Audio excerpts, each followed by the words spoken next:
I saw a guy who was at least a Vietnam veteran, if not much more that, wearing his hat. I stopped and we could look at each other and have the same look and the same eyeball and say thank you and understand each other.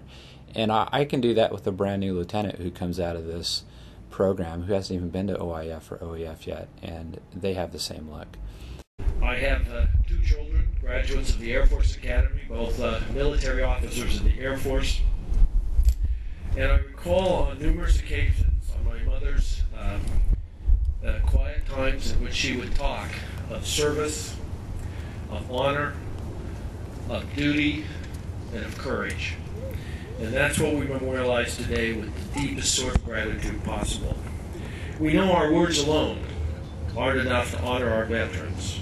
So as a university, we're committed to doing even more to help in ways that we can to those who have helped us so much, trying to reflect the work and the values of the entire UW community. Gentlemen, at this time, please stand as the University of Washington ROTC Joint Color Guard presents our national colors, followed by Petty Officer 3rd Class Stephanie Brainerd performing the national anthem.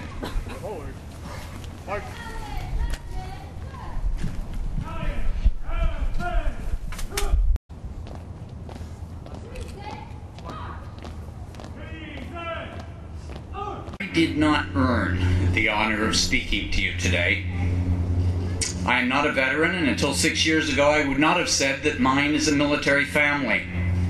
Although, like countless others of my generation, many of my close relatives fought. But I have done nothing myself that would entitle me to speak to you this morning. The privilege I have in addressing you, both the veterans here present and those of you who honor these veterans by your presence, was earned for me by my son, Sergeant William Stacy. 5 years of service, Will was deployed 5 times. 4 of those deployments were combat missions to Afghanistan. On the last of these deployments, on January 31st, 2012, just a month before he was scheduled to return home, he was killed in action by an improvised explosive device. No one else was killed, because as he always did, he was checking the ground before he would allow any of the Marines under his command to set foot in the area. And finally, the last lines of the letter he left us to open if he was killed.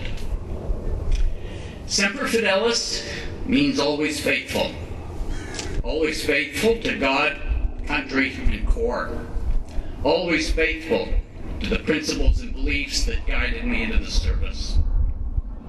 And on that day in October, when I placed my hand on a Bible and swore to defend the Constitution of the United States against all enemies, foreign and domestic, I meant it.